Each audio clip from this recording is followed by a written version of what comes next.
kita coba akan bahas dengan singkat namun padat insyaallah. Yang pertama adalah seputar hadis lebih lengkapnya. Qala Rasulullah sallallahu alaihi wasallam.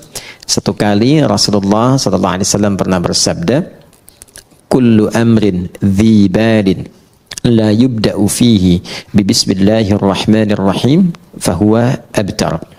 Atau fi riwayatin fahuwa aqta'. Setiap perbuatan baik yang tidak diawali dengan bismillahirrahmanirrahim fahuwa abtar atau aqta', maka terputus nilai keberkahan dan kemuliaannya di sisi Allah Subhanahu wa taala. Hadis ini singkat, padat, tapi dalam. Saking dalam dan pentingnya, bahkan Allah membuka firman-Nya di dalam Al-Quran dengan kalimat Bismillahirrahmanirrahim. Bahkan ada para ulama ahli Quran sampai menyimpulkan, jika Allah saja membuka firman-Nya, mengawalinya dengan Bismillahirrahmanirrahim, maka lebih patut setiap hamba itu meneladani dengan membuka dan mengawali seluruh aktivitasnya dengan Bismillahirrahmanirrahim. Apa pentingnya Bismillahirrahmanirrahim itu? Jadi sekarang ada metode interaksi Quran dikenal dengan 5 ta namanya. Khamsat ta'at. 5 ta. Ta yang pertama dikenal dengan nama tamhid. Ya, ta yang pertama dikenal dengan nama tamhid.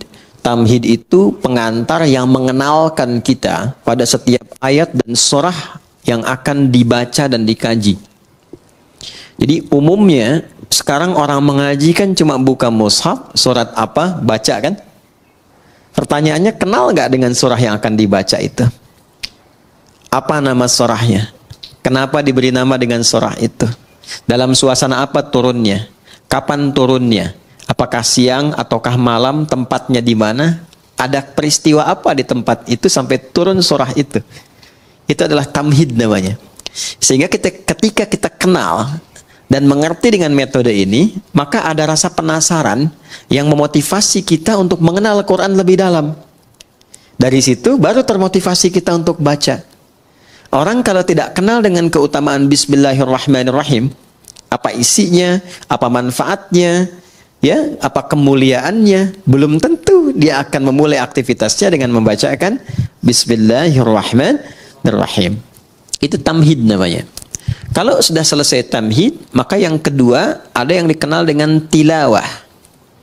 Tilawah itu membaca yang mengantarkan pada pemahaman. Baca dengan benar. Karena ini wahyu, firman Allah, cara bacanya pun tidak seperti kita membaca bacaan biasa. Kita di SD kan dibimbing ya, bahkan dari TK sekarang ya, dibimbing untuk membaca dengan baik dan benar kan. Dulu masih Budi ya. Ini Budi, kan? Ini Bapak Budi, kan? Ini Ibu Budi. Sekarang sudah sampai ke tetangga ya. Ini tetangga Budi ya. Baik, itu kenalan Budi ya. Baik, alhamdulillah. Tapi kan dibimbing supaya benar bacanya. Kita bayangkan, kita belajar biasa saja, dapat bimbingan baca yang begitu ketat supaya membacanya benar. Kenapa? Dengan benar membaca ini, benar memahami apa yang dibaca. Jadi falsafahnya, dasar awalnya membaca itu untuk mengetahui apa yang dibaca. Sehingga mengantarkan pada pemahaman yang benar tentang informasi yang akan kita terima di balik bacaan itu. Salah baca, salah paham kan? Salah paham, salah mengerti, salah mengerti, salah menyimpulkan, salah menyimpulkan, salah menilai, salah berinteraksi. Ya kan? Dan salah semua. Kalau tidak salah pahamnya, ya kan? Pahamnya yang salah kan? Ya kan? Ini jadi persoalan dalam kehidupan. Paham nggak? Ya. Nah, jadi ini yang kedua disebut dengan tilawah. Jadi baca Quran pun mesti benar. Karena itu kualifikasinya ketat. Ya, supaya apa? Bukan hanya benar baca dapat pahalanya, supaya pemahaman yang akan diantarkan lewat bacaan itu menjadi benar. Setelah paham cara membaca dengan benar, masuk tak yang ketiga, namanya tafsir. Tamhid, tilawah, tafsir. Nah, tafsir itu pada dasarnya adalah keumuman makna yang menjelaskan tentang isi bacaan. Tadi misalnya kita belajar nih apa manfaatnya Bismillahirrahmanirrahim. Saking pentingnya kata Nabi, kalau lupa nggak dibaca itu atau sengaja tidak dibaca, berkahnya hilang, terputus nilai. Terputus nilai itu artinya nggak ada nilai ibadah. Dua ya, ada nilai, ada berkah, itu berbeda. Nilai menjadikan satu aktivitas berubah menjadi ibadah. Contoh, saya mau menulis misalnya. Aktivitas menulis itu kan umum. Siapapun bisa menulis. Tapi ketika saya awali dengan Bismillahirrahmanirrahim, maka kegiatan menulis itu ditetapkan sebagai ibadah yang memiliki nilai. Perbuatan yang punya nilai di sisi Allah disebut dengan hasanah namanya. Perbuatannya berubah menjadi salih, nilainya disebut dengan hasanah. Perbuatan standarnya itu disebutnya amal namanya. Semua jenis perbuatan, makan, minum, beraktivitas apapun, bekerja, kan, berpakaian, termasuk kita sekarang berinteraksi, itu amal namanya. Ya, amal. Amal itu bahasa Arab yang menunjuk makna pekerjaan, perbuatan. Semua jenis. Perbuatan yang mengikuti tuntunan yang Allah tetapkan, yang ditunjukkan melalui Rasulullah SAW, ikuti. Misal saya mau makan nih, ikuti petunjuk nabinya, misalnya begini cara makannya, ya.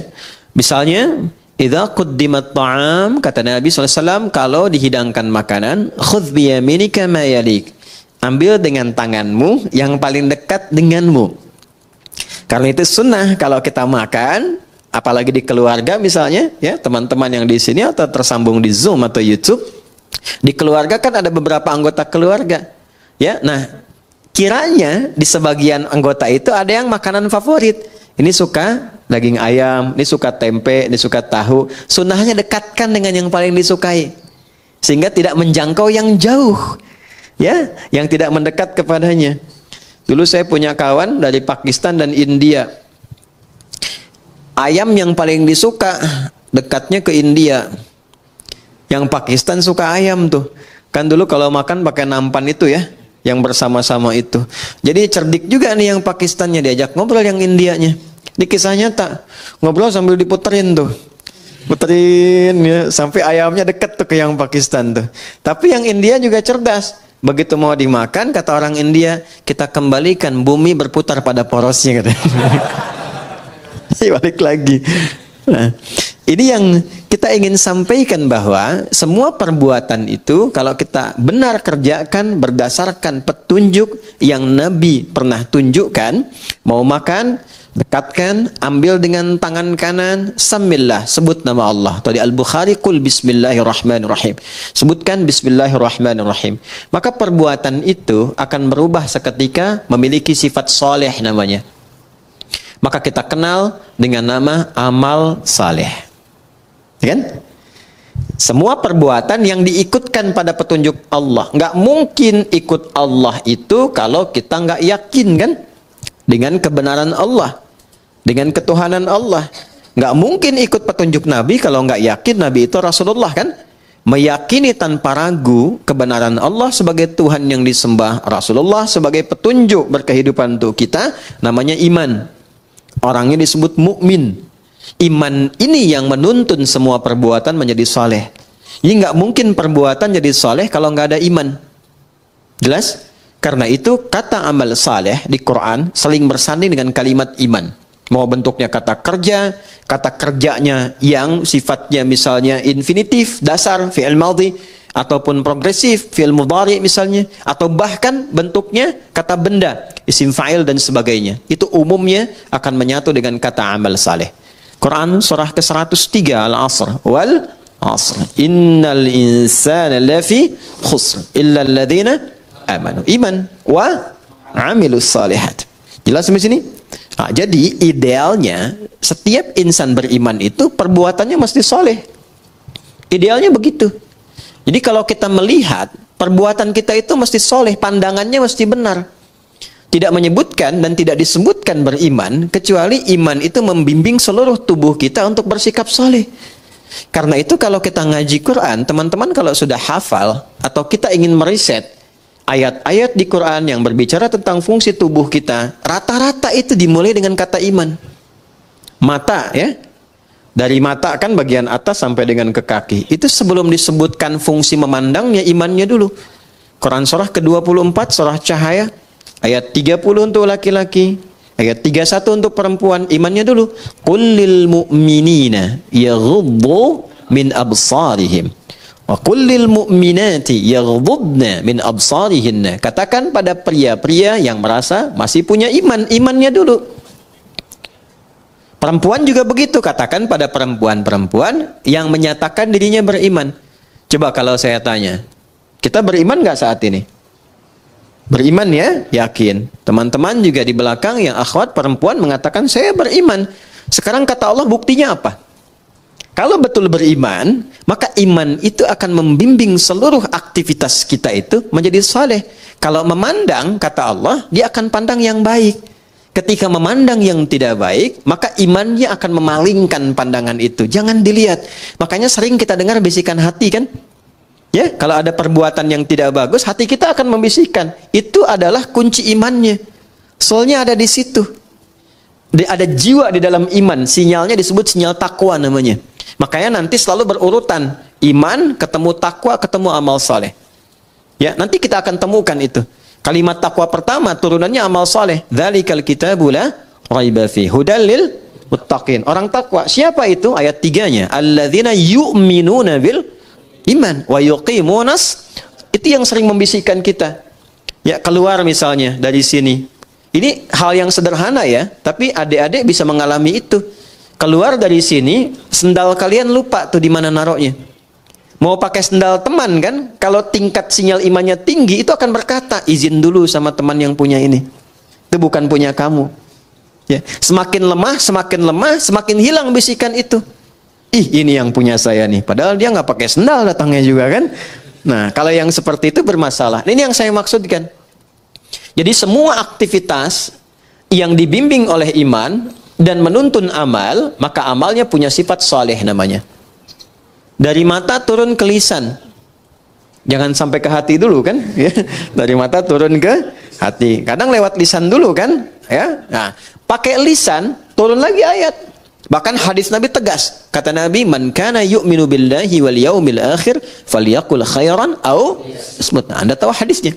Siapa yang mengaku merasa beriman kepada Allah dan yakin akan dihisab di hari kiamat, maka dia akan menuturkan lisannya pada yang baik saja.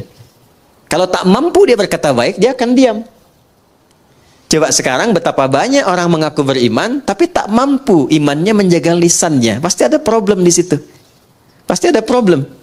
Sudah berapa lama selama hidup mencela orang lain? Berkata-kata yang kasar.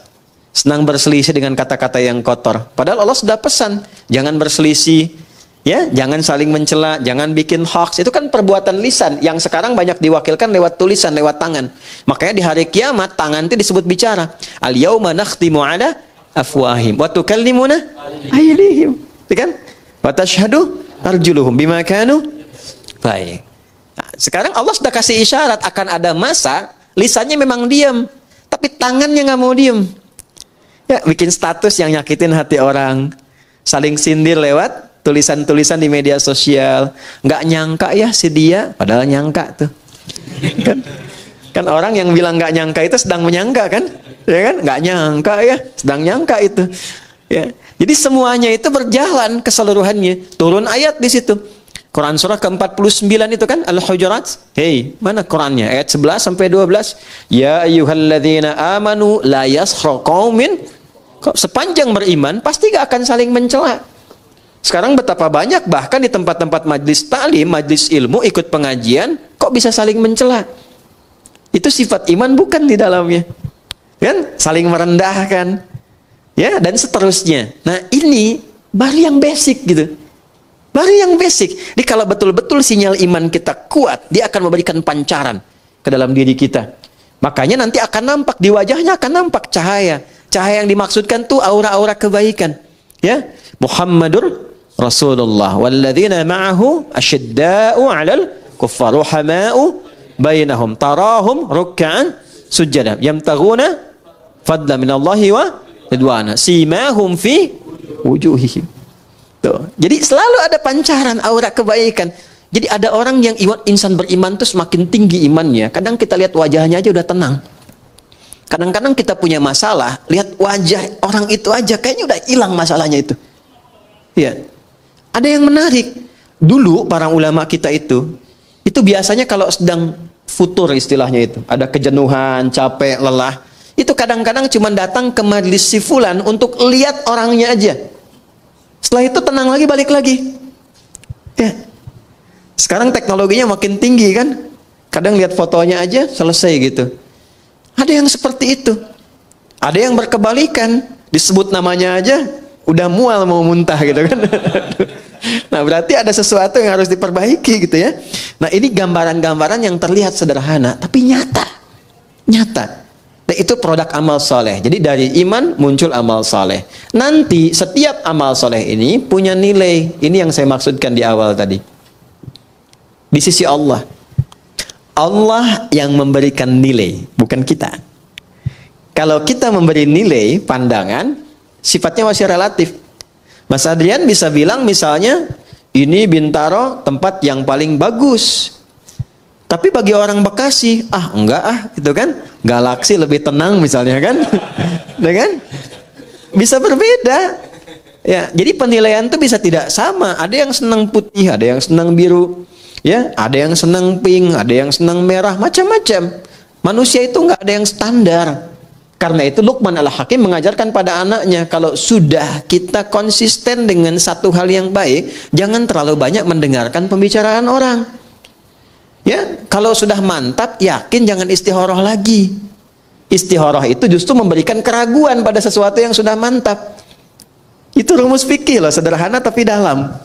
Ya, jadi kalau kita sudah yakin mantap, kata Luqman Al-Hakim ngajak anaknya tuh dengan keledainya dinaikkan berdua, namanya kendaraan, dinaikin lewat satu tempat, kata orang sekitaran itu kejam ya, binatang begitu dinaikin 2 orang katanya. Maka turun sebagai penghormatan, bapak turun, anak supaya naik, lewat lagi kampung sebelah, kata orang kampung sebelah itu anak tuh kurang ngajar pada ayahnya, ayah suruh jalan, anak naik, tuh kan. Maka kemudian yang terjadi ditukar. Bapaknya naik, anak turun. Kampung yang sebelah lagi mengatakan, itu bapak nggak sayang anak katanya. Anak suruh jalan, bapaknya naik. Akhirnya mereka putuskan, nggak usah kita naikin lah, tuntun aja. Datang kampung sebelah, kata kampung yang terakhir dikatakan, mereka itu bodoh, punya keledai nggak dinaikin. Bisa kebayang nggak? Jadi kalau kita mau beramal, banyak mendengarkan komentar orang, nggak akan konsisten. Itu kalau sudah positif, komitmen mau menghafal, menghafal saja.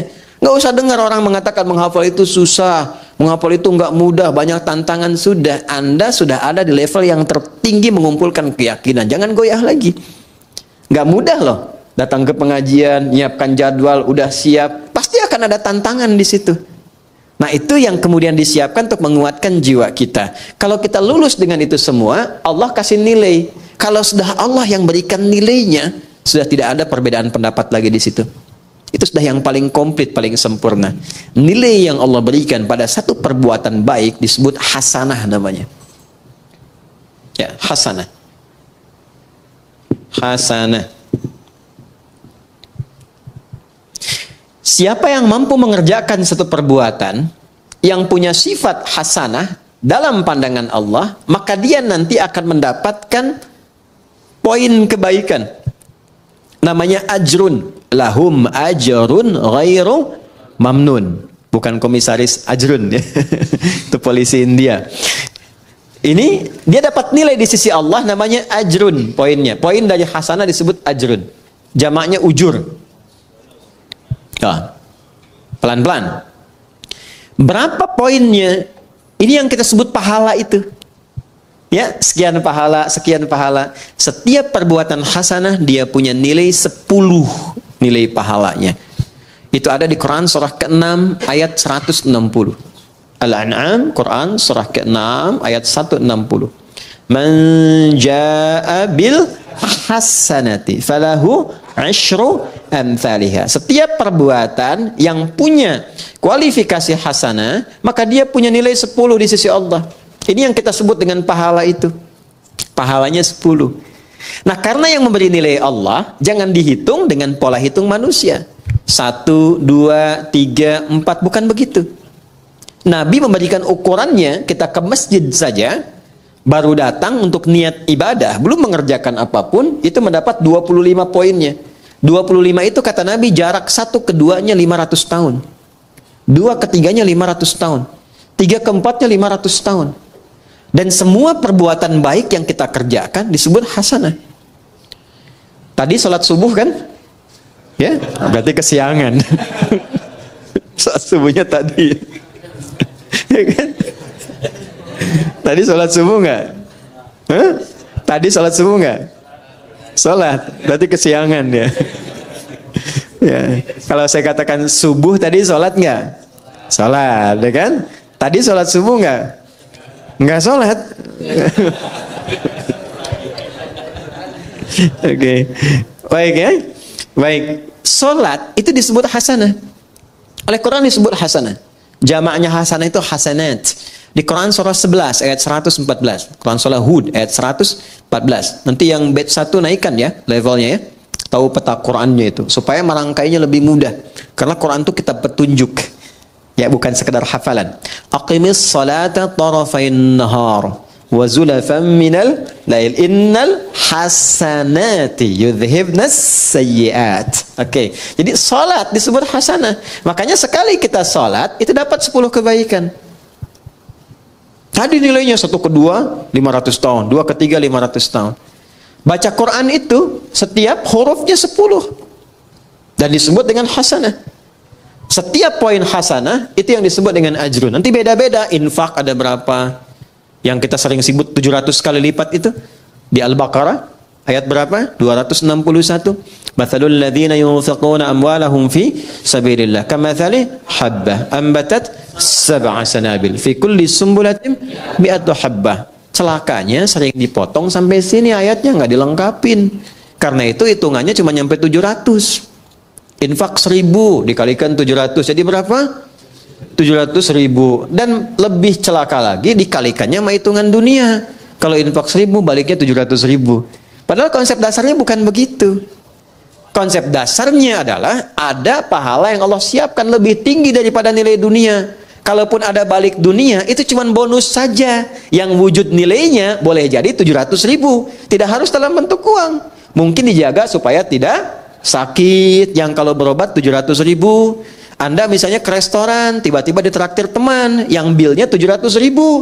Sebetulnya hasil sedekah 1.000 di RKM musyawarah. Paham ya? Itu bukan pahalanya, itu cuma bonusnya aja.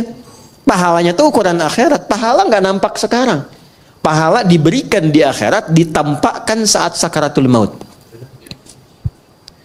Sayyidah Asiyah, istrinya Fir'aun itu, kan meninggalnya dalam keadaan apa? Mau disiksa kan? Oleh Fir'aun itu, sedang diikat di tiang, mau disiksa, tapi bisa tertawa. Senyum, tabassama dhahika. Gitu-gitu. Kata Fir'aun, ini perempuan mau disiksa, mau dimatiin kok masih bisa ketawa. Dia tidak tahu doanya Sayyidah Asiyah itu. Beliau katakan apa? Rabbi ibnili indaka baitan fil jannah wa najjini min fir'auna wa amalihi. Ya Allah, mohon berikan kepastian janjimu, bangunkan aku satu rumah di surga dan selamatkan aku dari kejamnya siksa Fir'aun itu. Karena itu beliau diwafatkan sebelum menerima siksaan Fir'aunnya. Dan saat akan wafat itu ditampakkan surganya, makanya senyum.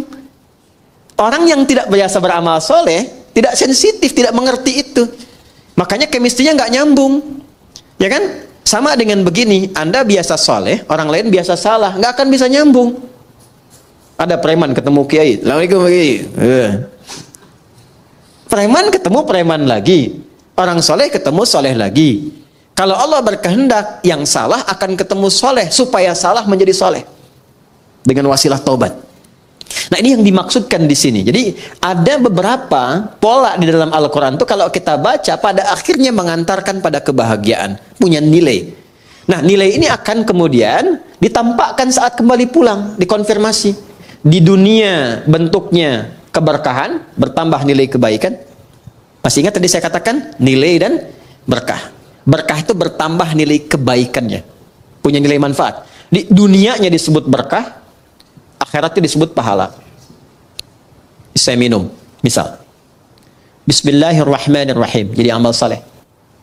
Secara akhirat kalau ikhlas punya nilai pahala, dunia jadi berkah, bertambah nilai kebaikan. Walaupun hanya seteguk, tapi dia akan memberikan asupan tenaga dan menghadirkan kemampuan bagi kita untuk berbuat banyak kebaikan.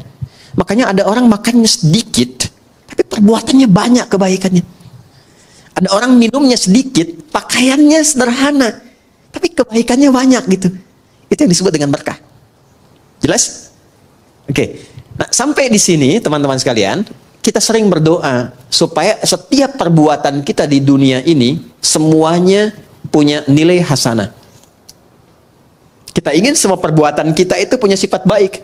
Kalau bicara baik, bekerja baik, dapat harta dengan jalan yang baik, dikeluarkan dengan cara yang baik, maka kita berharap semua aktivitas dunia kita menjadi hasanah. Dan di akhirat dikonfirmasi hasanah ini. Itu yang menjadikan kita sering berdoa menggabungkan hasanah di dunia dan akhirat. Masih hafal doanya? Rabbana atina fid dunya wa fil akhirati waqina adzabannar. Itu ada di Al-Baqarah ayat 201. Wa minhum may yaqulu rabbana atina fid dunya hasanah wa fil akhirati hasanah wa qina. Pertanyaannya, seberapa besar kita mengetahui bahwa doa kita itu terjawab? Tinggal dievaluasi. Apakah pakaian ini berkah? Berkah artinya mengantarkan pada kebaikan. Pakaian yang dipakai tidak menampakkan aurat yang tidak Allah sukai. Pakaian yang dikenakan menampilkan apapun bentuknya, berjaskah, berdasikah, berjubahkah, berbatikkah, tapi pakaian itu menuntun kita kepada kreasi perbuatan-perbuatan mulia sesuai dengan aktivitas yang melekat pada diri kita. Anda boleh jadi apapun, tapi pakaian yang dipakai itu akan bersaksi di hadapan Allah. Tadi saya katakan di Tanah Kusir, orang-orang jahiliyah, sejahiliyah-jahiliyahnya, orang-orang jahiliyah, sejahiliyah-jahiliyahnya, kalau mereka mau tawaf di Ka'bah, mereka selalu mencari pakaian baru. Nanti kalau belajar sirah, Anda akan temukan kisah ini. Ternyata mereka punya prinsip, kenapa harus pakaian baru? Karena pakaian lama boleh jadi pernah dipakai untuk berbuat maksiat. Jadi untuk tawaf pun mereka malu kalau pakai pakaian hasil dari maksiat. Padahal itu umat jahiliyah. Jadi kalau sekarang ada orang pakai pakaian dari hasil mencuri dibawa ke masjid, itu standarnya di bawah jahiliyah. Paham ya? Oke. Bahkan orang jahiliyah itu lebih baik tawaf tidak berbusana dibandingkan pakai pakaian hasil maksiat. Itu jahiliyah dulu tuh. Cuman salahnya tawafnya musyrik. Yang disembah bukan Allah, tapi berhala-berhala sekitarannya. Dan caranya pun harus dibetulkan, karena cuma bersiul-siul dan tepuk tangan. Jelas? Baik. Ini kita butuh support. Dan pertanyaan terbesarnya bagaimana Ustaz menjadikan semua program kegiatan kita itu dunia sampai ke akhirat jadi hasanah, punya nilai kebaikan, punya penyebutan amal saleh.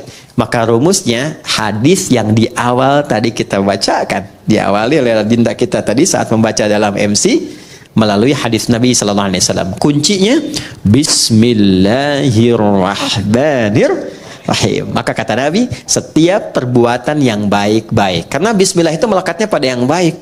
Nggak ada orang nyuri pakai bismillah. Saya mau ngambil sendal dulu pakai bismillah biar dosanya dikit gitu. Ya, nggak ada. Nggak akan bertemu dengan yang buruk.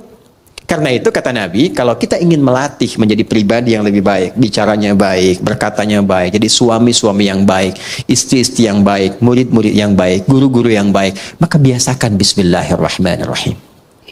Mau ngerjakan apapun. Nah, itu namanya tamhid, namanya tilawah, namanya tafsir. Kalau sampai ke tadabbur, dibahas setiap hurufnya. Ya, 4 ya. Yang keempat tadi apa? Yang pertama ya. Kedua apa? Ketiga apa? Keempat tadab. Kalau tadabbur itu setiap huruf. Maka pengajian sekarang sampai subuh besok. Ya, Bismillahirrahmanirrahim. 19 huruf kan? Halo? Berapa huruf? 19 kan? Baik, ba itu punya 14 makna. Jadi baru ba aja kita sampai isya nih. Ya, itu ba. Nanti ke bukunya boleh deh untuk santri di sini cari kitab namanya Mughnil Labib an Kutubil A'arib karya Ibnu Hisham Al-Ansari. Mughnil Labib 2 jilid. Ya. Ini kitab hebat, bagus. Jadi di sini tuh diuraikan semua makna huruf dalam bahasa Arab dari alif sampai ya. Insya Allah. Alif misalnya kan sama hamzah. Ada berapa fungsinya? Ya. Terus kalau nyambung ke Allah itu hamzah apa alif tuh? Nih Allah ini kan Allah. Ini hamzah apa alif nih? Tuh. Tahu dari mana? Nih kan?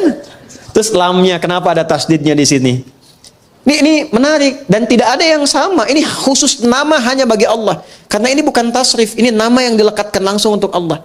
Makanya semua huruf kalau dihilangkan, semua kembalinya ke Allah lagi. Coba kalau kita hilangkan yang pertama ini, kita hilangkan nih. Tuh. Jadi apa? Lillahi ma fis samawati wa ma fil ard. Milik Allah ke Allah lagi. Hilangkan lamnya satu. Kalau satu hilang, tasdidnya ikut hilang. Karena tasdid itu muncul ketika ada 2 lam. Baca, lahu mulkus samawati wal ard. Ke Allah lagi. Hilangkan lamnya. Terakhir, tinggal apa? Hu itu, hu begini, ha itu kan ha. Hu itu bacaan wakaf dari huwa. Kalau kita berhenti wakaf, maka harokat yang terakhir nggak dibaca. Ya, itu dalam bahasa Arab termasuk di Quran, nggak ada harokat akhir dibaca. Bismillahirrahmanirrahim. Dimatikan kan? I-nya nggak dibaca karena wakaf. Nggak ada orang sehebat-hebatnya baca Quran sefasih-fasihnya Bismillahirrahmanirrahim. Pasti mati kan? Pernah dengar Imam Masjidil Haram baca Quran Alhamdulillahirrabbilalamin. Nggak ada kan? Pasti mati kan? Nah, huwa itu kalau kita ingin berhenti di huwa, maka A-nya nggak dibaca. Contoh ayat kursi Al-Baqarah ayat 255. Allahu la ilaha illa hu. Huwal hayyul qayyum itu kalau nyambung, kalau berhenti di hu bacanya hu. Jangan dulu ke situ Ali Imran misalnya, ayat yang kedua setelah alif lam mim Allahu la ilaha illa. Kalau kita berhenti di huwa hu. Jadi baca hu itu disingkat dari huwa hu. Jelas. Huwa ini siapa huwa ini? Balik ke al-ikhlas. Kul, viralkan. Kul itu sekarang terjemahnya viralkan. Sebab kalau viral tinggal like, share, and paham ya? Kul, viralkan Muhammad. Huwa yang disebut huwa itu Allah. Hu ahad. Balik lagi ke sini. Ya. Sekarang Anda hapus semuanya, nggak ada tuh. Tuh, nggak kelihatan. Kelihatan nggak? Nggak ada kan? Nggak kelihatan, namanya ghaib. Ya, maka turun Al-Baqarah ayat 3. Alladzina yu'minuna bil. Balik semua ke Allah. Tuliskan siapapun yang dipertuhankan, hilangkan setiap hurufnya, tidak akan pernah menunjuk kepada zat yang sama. Berarti bukan Tuhan. Adi manusia nih. Hilangkan na-nya. Apa? Di mana yang sama? Tidak. Hilangkan D-nya. Hah? Kan? Hilangkan D-nya, udah nggak ada. Jelas? Jadi kalau tidak punya sifat itu berarti bukan Tuhan. Ini basic, baru dari namanya saja. Nah, itu dipelajari. Kalau kita mau masuk Bismillahirrahmanirrahim, dari ba saja, ba punya 14 makna. Saya ambil 3 saja misalnya yang cepat ya. 1 sababiyah, sebab, tujuan. Misal, ini contoh langsung saja ya, biar tidak bingung. Saya mau minum misalnya. Sebelum minum, supaya dapat nilai dan keberkahan, ucapkan dulu Bismillahirrahmanirrahim. Ini supaya nggak bingung, contoh cepat. Ambil dengan tangan kanan. Bismillahirrahmanirrahim. Alhamdulillah. Maka saat saya mengucapkan Bismillahirrahmanirrahim, ba-nya pertama bermakna sababiyah.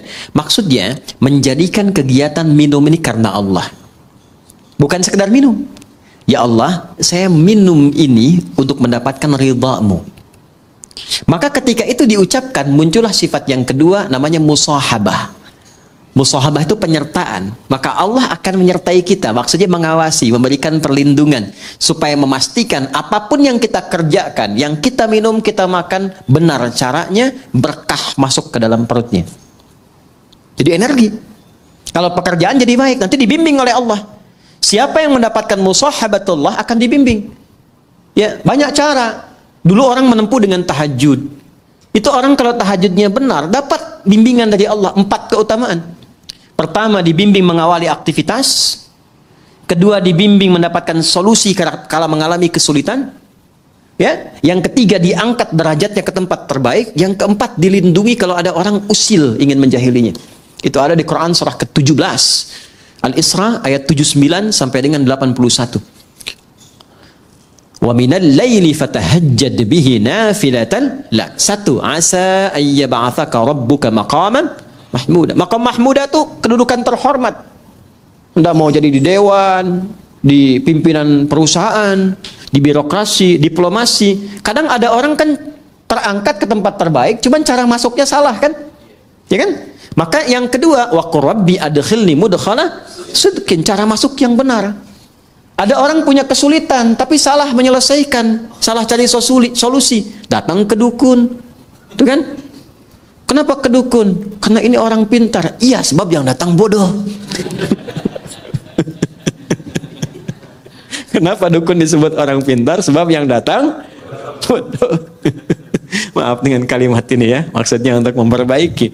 Maka ada solusi, wa akhrijni mukhraja sidqin. Dan kadang kedudukan tinggi itu rentan persaingan. Ya, apapun itu, tinggi di harta, di perusahaan, kata Quran siap-siap akan rentan persaingan. Ya, termasuk di kedudukan, termasuk apapun. Maka dengan kesiapan itu kita lebih tangguh mengatasi persoalan. Bahkan ancamannya tinggi. Kadang ada yang ingin menyingkirkan, menyungkurkan, ada yang ingin monopoli. Orang yang mendekat Allah dengan tinggi, kata Allah, waj'alli min ladunka sultanan nasira. Hanya Allah yang akan langsung melindungi. Kita punya akses dengan siapapun membantu, ringan pekerjaan. Kalau Allah sudah bantu, apa yang menjadi berat bagi kita? Nah, ada satu kalimat saja selain tahajud yang itu langsung menghadirkan perlindungan Allah. Itulah bismillahirrahmanirrahim. Nanti semakin tinggi kalimat itu sampai di jiwa kita, sampai merasakan kedekatan dengan Allah, berubah menjadi makna yang ketiga, ilsaq.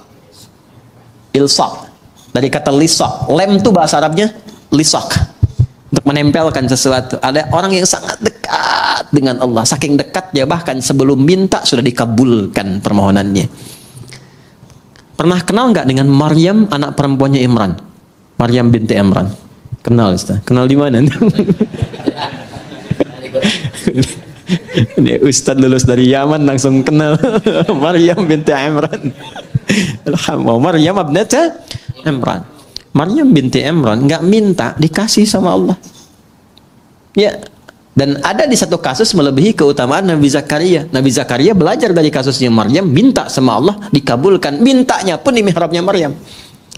Saking dekatnya dengan Allah. Dan itu peran kedua orang tuanya. Ini juga teman-teman di musyawarah ya. Ya, Mas Dimas, Andian, yang lain semua, Mas Dion, semuanya, Mbak Dini, para akhwat, semualah tanpa kecuali, semua siapapun. Ini kalau benar diberi perhatian, itu berkahnya akan juga mengenai semua yang terlibat di dalamnya. Itu sudah rumus. Bukan cuma pahala. Bukan cuma pahala. Nabi Zakaria itu merawat Maryam. Beliau pamannya. Menikah dengan Elizabeth, dikenal dengan Elizabeth, itu kakaknya Hannah. Hannah itu istrinya Imran. Dia punya anak Maryam.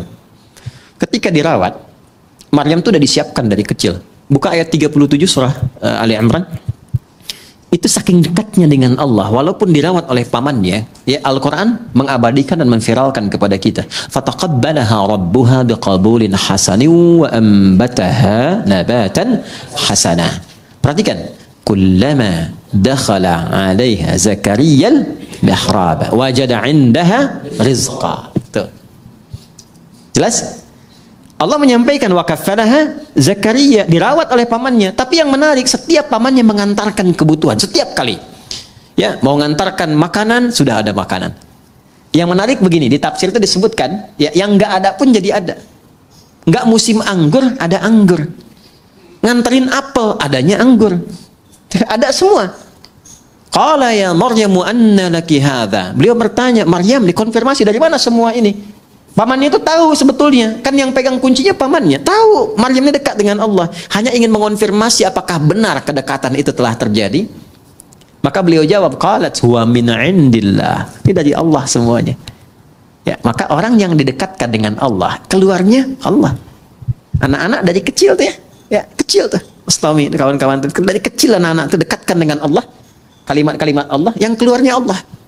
Astagfirullah, alhamdulillah. Dulu tuh ada kisah viral, masih ingat gak? Anak kecil yang mau disuntik tuh. Begitu mau disuntik, astagfirullah ya Allah, ampuni dosaku ya Allah, kan? Yang keluar kan itu kan. Dia tidak mengatakan misalnya ya tayo apa-apa yang keluar kan enggak ya. Robokarpoli, macam-macam. Ya tidak salah, enggak salah. Cuma dengan apa didekatkan itu yang keluar dan menjadi karakter. Di penghafal Quran juga begitu. Ya. Kalau selama menghafal dekat dengan musik, nanti nggak akan bersambung tuh. Karena beda chemistry-nya.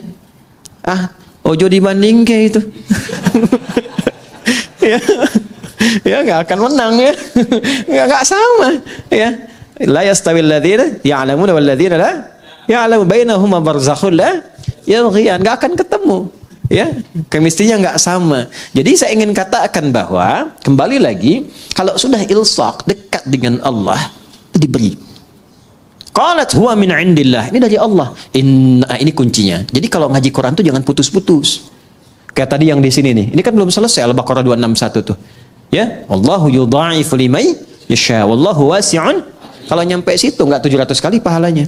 Lebih daripada itu. Di kalimat bebasnya begini, Allah akan memberikan pahala tak terhitung bagi siapa yang tidak pernah berhitung. Jadi kalau kita menghitung, ya diberikannya segitu. Maryam juga begitu. Lihat ujung ayatnya di Al-Baqarah, di Ali Imran ayat 37. Innallaha yarzuqu man, pakai man yasha'u bighairi hisab. Paman sudah lebih tahu. Allah akan memberikan rizki pada siapapun yang dikehendaki tanpa batas. Maka yang di-highlight itu kalimat siapapun yang dikehendaki, masuklah ke wilayah itu. Maka muncul bab selanjutnya nanti disebut tadabbur. Kita tadabbur itu amalan Maryam apa? Ya, apa yang dikerjakan Maryam? Ternyata dibikinkan mihrab, dicarikan orang soleh untuk mendampingi di tempat yang terbaik. Kemudian diniatkan ikhlas karena Allah, disiapkan betul. Kalau sudah usaha dilakukan, Allah terima. Kalau sudah Allah terima, nggak ada yang susah, nggak ada yang mustahil, semua terjadi.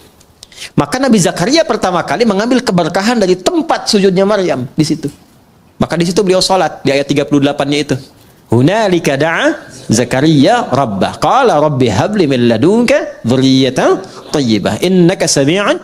Beliau nggak minta dunia, nggak minta kedudukan, nggak minta macam-macam. Minta sesuatu yang menurut manusia mustahil karena divonis tak mungkin punya itu. Minta keturunan. Maka langsung dijawab seketika. Itu yang saya maksudkan ilsaq. Itu bisa dengan bismillahirrahmanirrahim. Makanya kalimat bismillahirrahmanirrahim kalau ba-nya difungsikan dengan benar, cara bacanya beda. Beda. Akan memberikan pengaruh yang dahsyat dalam hidup kita, apapun profesi dan kegiatan kita. Tidak mungkin bismillahirrahmanirrahim menjerumuskan bagian tubuh kita kepada maksiat, mustahil. Dari ujung kepala sampai ujung kaki, nggak akan melangkah kaki kepada yang Allah nggak sukai. Itu baru ba saja. Dan pasti akan merubah diri lebih baik. Itu baru ba.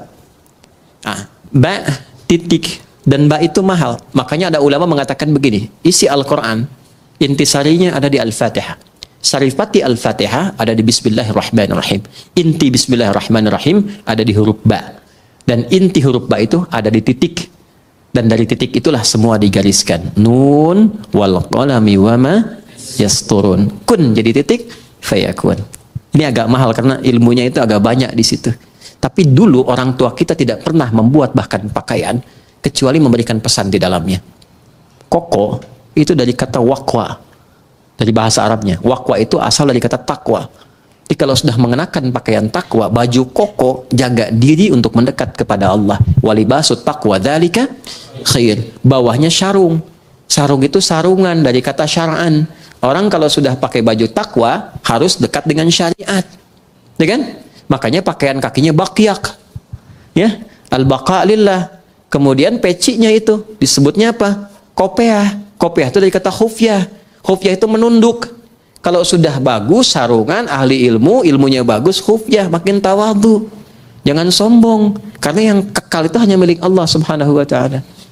Itu orang tua kita tuh dulu tuh sederhana, nggak banyak ceramahnya, tapi setiap tanda-tanda yang kita kenakan tuh ada nilainya. Halo? Tuh ya. Kita baru huruf ba, kita belum mulai nih kajiannya. Oke, baik. Ba-nya Bismillahirrahmanirrahim. Kita Bismillahirrahmanirrahim saja ya hari ini ya. Bismillahirrahmanirrahim. Ismun. Saya tulis dulu ya supaya terukur. Insyaallah. Alhamdulillah. Jazakallah khair. Kasih banyak ya. Alhamdulillah. Ini saja. Saya cuma mau nulis Bismillahirrahmanirrahim. Baik, yakfi, syukran. Cukup. Saya tulis dulu ya. Bismillah. Ini kita pisahkan dulu supaya lebih mudah. Bismillahirrahmanirrahim.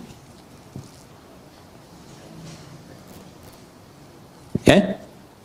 Ini bak sudah tadi ya? Bak sudah. Ada berapa maknanya? 14 ya. Kita bahas berapa? 3 kan? Dari 1, fungsi ba itu menjadikan semua kegiatan kita tertuju untuk mendapatkan ridha siapa? Allah. Namanya apa? Sababiyah ya. Dengan sebab Allah menetapkan saya minum. Karena Allah saya berpakaian. Kalau sudah karena Allah nggak mungkin maksiat. Masa Allah dibawa-bawa dalam perbuatan maksiat? Jelas ya? Mau naik kendaraan Bismillahirrahmanirrahim. Maka sepedanya pasti akan dipakai pada yang baik-baik. Kendaraannya juga demikian, itu dihisab loh. Ya. Kemudian yang kedua apa tadi? Musahabah. Musahabah itu mendapatkan penyertaan, perhatian dari Allah. Maka merasalah diperhatikan. Kalau sedang minum, merasa dilihat Allah. Nanti akan muncul sifat itu. Kalau merasa dilihat Allah, nggak akan berbuat yang macam-macam. Bicara merasa didengar Allah. Karena merasa didengar, nggak akan keluar yang kotor. Karena sedang merasa diamati. Ya, innallaha sami'un basir. Ya, Allah mendengar, mengawasi. Nah, itu ada pada huruf ba. Kalau kita kenakan pakaian merasa diawasi Allah, kita bekerja merasa diawasi Allah, jadi baik semua. Makanya orang jahiliyah itu dengan Bismillahirrahmanirrahim jadi khairu ummah. Baik semua. Antum udah dibacain Yasin berkali-kali nggak jadi baik juga gitu kan? Nah, balik lagi, mungkin tadaburnya yang kurang. Ba yang terakhir ilsaq. Kalau sudah ilsaq, udah jadi hamba yang diistimewakan oleh Allah, yang bahkan belum minta, Allah sudah menjawabnya. Bismillahirrahmanirrahim. Asalnya ini ada alifnya di sini dari kata ismun. Begini. Asalnya bismillah. Dibaca nyambung bismillah. Dan cuma di Bismillahirrahmanirrahim alifnya hilang. Wahyu pertama turun apa? Hah? Bacanya apa? Ini yang tidak tepat. Wahyu yang pertama turun itu bukan Iqra. Tolong diperbaiki ya. Wahyu yang pertama turun itu bukan Iqra. Tapi wahyu yang pertama turun Iqra bismi rabbikal ladzi khalaq. Karena saat turun Iqra, Nabi jawab ma'ana biqari. Iqra ma'ana biqari. Itu perintah Jibril, baca. Ya? Allah mewahyukan, baca. Kata Nabi, saya betul-betul nggak bisa baca. Sudah pakai ma, istifham, pakai ba, taukid. Ma'ana bi, betul-betul saya nggak bisa. Nabi nggak bilang maqra'tu, tapi ma'ana biqari. Saya betul-betul nggak bisa baca. 2 kali, Iqra, nggak bisa. 3 kali dipeluk dulu oleh malaikat Jibril. Setelah ada ketenangan, kenyamanan, baru sempurna. Ayat turun, Iqra bismi rabbikal ladzi khalaq. Muhammad SAW. Baca, karena Allah yang telah menciptamu. Kalau mencipta engkau aja begitu mudah, apalagi hanya menuntun engkau untuk bisa mengikuti bacaan. Jangan baca karena engkau nggak pernah belajar, nggak pernah punya guru yang mengajar, nggak pernah sekolah. Lakukan karena Allah, maka semua yang sulit akan mudah. Karena itu di Bismi Rabbikal Ladzi Khalaq itu ada alifnya. Silakan cek di surah Al-Alaq tuh, surah 96 ayat 1. Iqra, ya, Iqra begini. Bismi, nah ada alifnya. Nih. Ini baru sebagian ya. Nanti ada ayat-ayat lain juga yang bisa kita konfirmasikan. Ini saya kasih contoh satu di antara sekian. Pasti ada alifnya, harus ada ini. Nggak mungkin nggak ada, harus ada. Ada nggak? Hah? Ada? Begini tulisannya. Ya kan? Ba, ada alif ke atas pilih kan? Ada ismi. Di Bismillahirrahmanirrahim alifnya nggak ada. Langsung nyambung. Kenapa sebabnya? Perhatikan sini. Satu, alif biasanya fungsinya untuk memanjangkan bacaan. Dapat alif tambah harakatnya satu, makanya ada istilah dua harakat. Fataha, fa, ta, dan ha begini. Fa-nya ketambahan alif, tambah fa begini. Maka fungsi alif ini menambah harakat. Yang tadinya cuma satu, fa tambah lagi satu harakat. Jadi istilahnya dua harakat, satu, dua. Kalau fa aja sudah punya batasan, fa, maka tambah lagi satu a. Ada dua kan? Maka tambah panjangnya sedikit, fa. Itu yang dimaksud dua harakat. Tiga harakat tambahkan lagi satu, empat harakat tambah lagi satu. Ya, kalau kami belajarnya pakai detik, setiap dua harakat satu detik. Ya, di kalau empat harakat berapa detik? 2 detik. 5 harakat 2,5 detik. Nanti masuk di bab mad. Mad wajib muttasil, mad jaiz munfasil dan seterusnya. Nah, yang dimaksud 2 harakat, 4 harakat, 6 harakat ini. Ditambah alif, alif ini gambaran dari harakat. Jadi kalau sudah ada ini maksudnya dibacanya 2 kali seperti ini, 2 kali harakat. Fatah. Jelas? Alif fungsinya memanjangkan bacaan. Dan kalau sudah ada alif, harakat yang sesuai adalah fathah. Kalau kasrah itu ya. Kalau dhammah, wow. Tapi ini menarik, harakatnya kasrah, iqra bi pakai ya, pakai kasrah.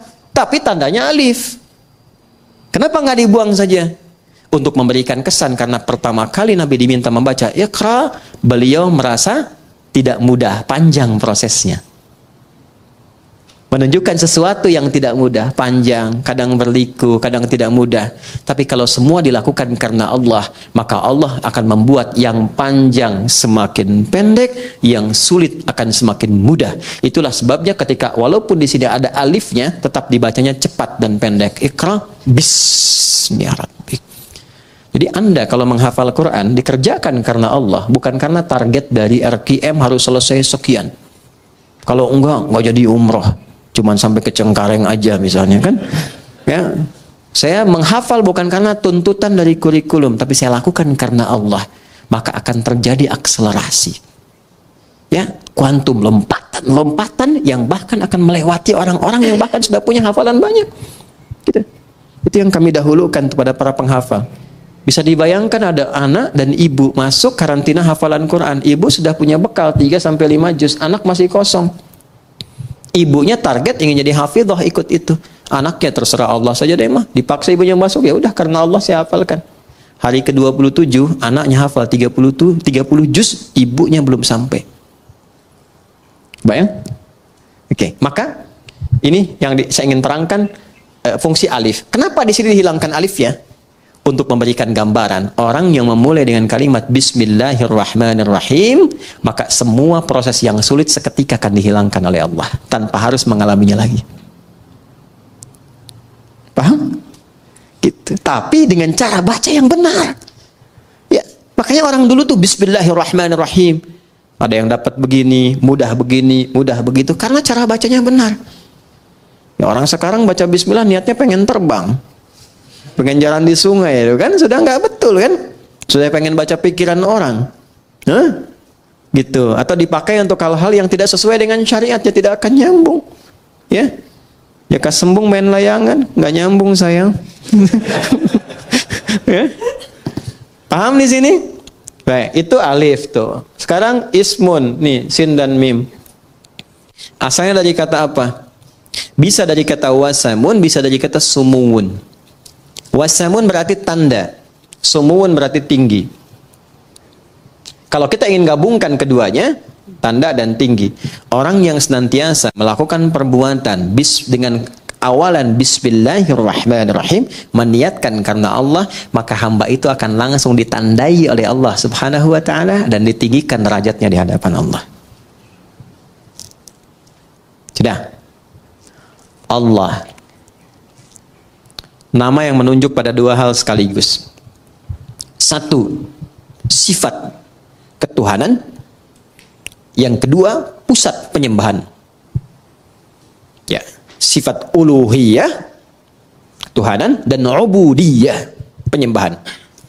Duanya ditemukan, kedua makna ini ditemukan dari Allah sendiri. Di Quran surah Thaha, surah ke-20 ayat ke-14. Perhatikan kalimatnya. Innani anallahu. Sayalah Allah, kata Allah. Apa makna Allah itu? Satu, la ilaha illa ana. Nggak ada Tuhan kecuali saya. Itu sifat ketuhanan. Jadi kalau sudah la ilaha illallah, nggak boleh menuhankan yang lain. Jelas ya? Harus ke Allah saja. Nggak bisa mengatakan lisannya semua agama sama. Kita menghormati, bedakan dengan penghormatan ya. Ingat, ya, bedakan dengan penghormatan. Kita menghormati keyakinan orang lain. Nggak boleh kita menyakiti. Nggak boleh melecehkan. Nggak boleh menghina. Ingat itu ya. Nggak boleh menghina. Di Islam itu menghina keyakinan orang haram hukumnya. Mencela haram, nggak boleh. Kita udah tuntas dengan masalah toleransi itu, tuntas. Kita punya ayat lakum dinukum waliya. Maksa orang masuk Islam nggak boleh. Ini sedang ada bencana misalnya, wah ada banjir badang macam, datang kita ke situ, ya. Kemudian kita bikin makanan karena butuh makanan pokok, kita buat di sini rumah RKM Musyawarah bikin biskuit, mereknya merek syahadat la ilaha illallah, dengan harapan ketika dimakan langsung masuk Islam. Itu dosa, nggak boleh. Ya, baik dari paksaan halus apalagi kasar. Yang kasar tuh ada. Dikasih obat yang dosisnya tinggi, nanti minta lagi, harus pindah agama. Ya, kalau enggak dikasih obatnya. Itu pernah terjadi di beberapa tempat di Afrika, ada yang begitu. Ya, nah itu tidak boleh. Di Islam kalau ada yang begitu nggak boleh. Anda dokter nih, ada pasien non muslim datang, dikasih obat yang sengaja dosisnya tinggi supaya datang lagi.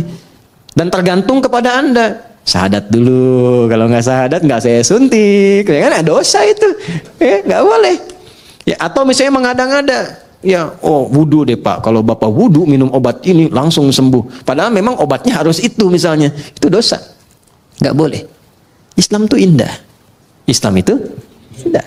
Balik sini ya. Nah, Allah satu, sifat ketuhanan. Kedua, ubudiyah, la ilaha illa ana fa'budni, sembah saya. Sembah itu sifat ibadah. Makanya kalau kita baca bismillah, ada Allahnya di situ, maka kita niatkan semua perbuatan jadi ibadah. Otomatis itu. Apapun itu. Naik kendaraan, makan, minum, kerja, bismillah, sepanjang nama Allah disertakan jadi ibadah. Ini jangan dipahami ibadah itu aspeknya ritual saja, tidak. Semua kegiatan itu ibadah. Wa ma khalaqtul jinna wal insa illa ya'budun. Adz-Dzariyat ayat 56. Tidaklah aku ciptakan semua jin dan manusia kecuali menjadikan semua aktivitas ibadah. Nah, dalam ibadah itu rasakan ketuhanan Allah. Niatkan untuk Allah. Niatkan lillah. Itu yang dimaksud ikhlas. Maka di surat Ikhlas dibuka dengan kata Allah, qul huwallahu, tujukan lillah. Kalau sudah ditujukan karena Allah, pertama memberikan ketenangan pada jiwa. Kedua, nggak ada kecewa. Nggak ada kecewa. Antum ikut tender, diniatkannya untuk proyek gitu-gitu aja. Seharusnya antum yang menang, kualifikasinya antum yang dapat, tapi diserobot orang lain, kecewa antum. Kenapa begini, kenapa begitu? Tapi ketika Anda lihat kan, lillah, saya mau ibadah, mau gini. Ya, begitu diambil orang, Allah mungkin punya hikmah lebih baik. Saya ikhtiarkan, nggak dapat, ya sudah.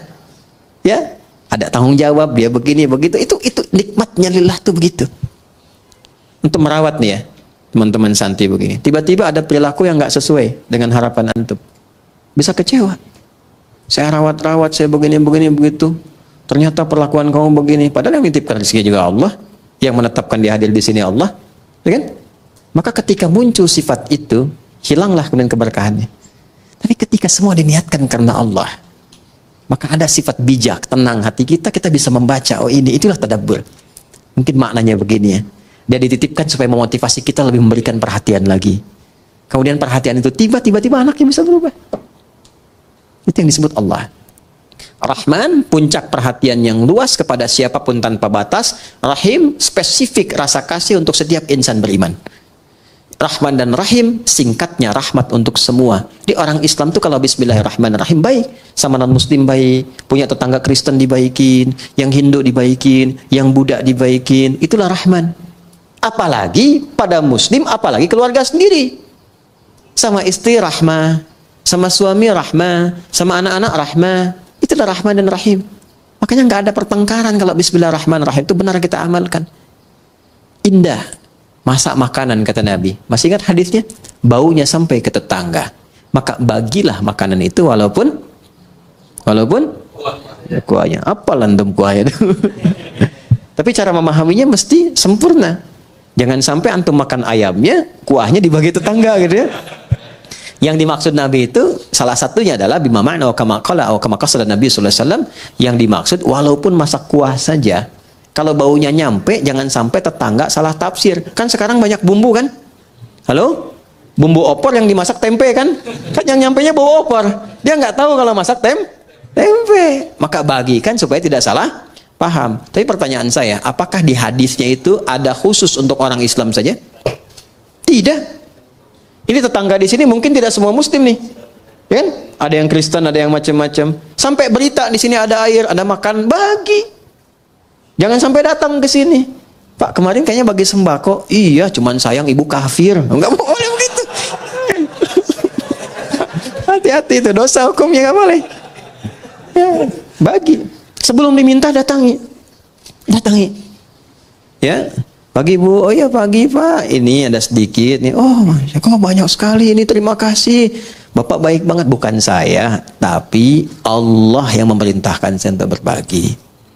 Rasulullah yang mengajarkan kami untuk berbagi seperti ini. Ini bayarnya berapa? Nggak ada bayar. Begitu ya, Islam begitu ya? Iya tuh. Itu keindahannya. Ya, 3 hari kemudian bisa diketok lagi Anda. Assalamualaikum. Udah bisa Assalamualaikum tuh. Ya kan? Alhamdulillah tuh. Begitu Anda buka, dia tanya kan, apakah hari ini Allah sudah memerintahkan berbagi lagi? Kita nikmat merasakan itu. Itulah indahnya Islam. Ya, masih ingat hadis tentang pohon? Ya kan? Kalau ada pohon, ada buahnya ke tetangga, dibagi kan? Hakun mustarak kan? Lihat nih musyawarah di depan ada pohon mangga, pohon apa? Kalau itu buahnya keluar, jangan protes kalau diambil orang. Karena hak berbagi, hakun mustarak. Anda punya pohon rambutan, rambutannya ke tetangga, jangan sampai nunggu dia meminta. Antarkan. Assalamualaikum, ketok, kan? Atau non muslim, nggak apa-apa, selamat pagi, gini, atau kita niatkan diberikan hidayah. Diketok, ada apa Pak? Ini, depan kan ada rambutan. Ya saya tahu punya bapak kan? Iya bukan, tapi kan ibu selalu melihat buahnya, kadang-kadang kedapatan sampahnya. Saya mohon maaf, ini bagian ibu yang sini. Gak usah minta sama saya. Kalau sudah merah, ya, oh saya senangnya yang kuning aja, nggak apa-apa. Kalau sudah menguning, Tommy kan senang yang hijau ya. Mesti hijau udah dipetik gitu. Baik, saya senangnya nggak apa-apa. Silahkan ambil, ini bagian ibu. Kok begitu? Dari mana aturannya? Islam yang mengajarkan begitu. Rasulullah mengajarkan jangan biarkan orang menikmati pemandangannya tidak merasakan hasilnya. Ambil aja Bu, ambil. Udah pulang. Hikmat bertetangga begitu. Ya, walaupun dia bukan muslim, kita terangkan, kita sampaikan. Islam yang mengajarkan demikian, datang hidayah. Cuman kadang-kadang memang besoknya ayam kita main ke situ. Dia kira hukum ayam sama dengan rambutan kan, dia sembeli itu. Malamnya dia WA, terima kasih ayamnya enak banget gitu. Udahlah kita rawat-rawat. Nggak apa-apa, mungkin itu asbab hidayah aja. Ya. Jelas sampai sini? Itulah rahmat. Itulah rahmatan lil alamin. Jadi dengan siapapun kita bisa berdamai dan memberikan warna dalam dakwah itu dengan penuh ketenangan. Kita nggak punya musuh, setan aja udah susah kok. Setan aja satu-satunya musuh udah susah, mau ditambah lagi. Jadi selalu melihat sesuatu dengan rahmat. Itu indah. Saya diajarkan oleh guru-guru kami itu, walaupun orang itu pendosa sekalipun, kita nggak tahu kapan dia taubat. Jadi selalu melihat celah kebaikan pada orang lain. Minimal doakan. Ya, sentuh dengan kata-kata yang baik, doakan. Atau kirimi hal-hal yang baik. Mungkin dengan itu jadi pintu hidayah. Anda itu ingin orang berubah baik atau ingin mencelahnya? Makanya saya sering katakan ya, kalau ada orang berbuat salah, yang diperbaiki itu perbuatannya, bukan dicela orangnya. Ya, bukan dicela orangnya. Di zaman Nabi itu ada seorang sahabat, mukanya mirip betul dengan seorang penjahat di masa-masa jahiliyah. Ya, itu penjahat akidah karena mengganti ajaran Nabi Ismail itu ya dengan patung-patung berhala, namanya Amr bin Luhai. Ya, lalu ketika disampaikan wajahmu mirip dengan si fulan, kata sahabat mulia ini, ya Rasulullah, apakah ini tanda kejelekan? Kata Nabi, bukan. Tapi Nabi ingin memberikan gambaran tidak semua orang yang terlihat begitu memiliki perbuatan yang serupa. Makanya di Islam orang jahat pun, orang buruk kadang-kadang nggak disebut nama, cuman inisialnya saja. Firaun kan gelarnya, Abu Lahab gelarnya, nggak pernah disebutkan nama aslinya. Karena boleh jadi ada orang yang punya nama yang serupa, yang berbeda perilakunya. Jadi kalau ada orang berbuat salah, mohon maaf, jangan dieksploitasi, jangan disudutkan, jangan diburuk-burukan namanya, karena yang salah perbuatannya. Karena khawatir ada orang dengan nama yang serupa, dia harus menanggung beban yang sama. Jelas sampai sini? Itulah rahmatan lil alamin, itulah bismillahirrahmanirrahim.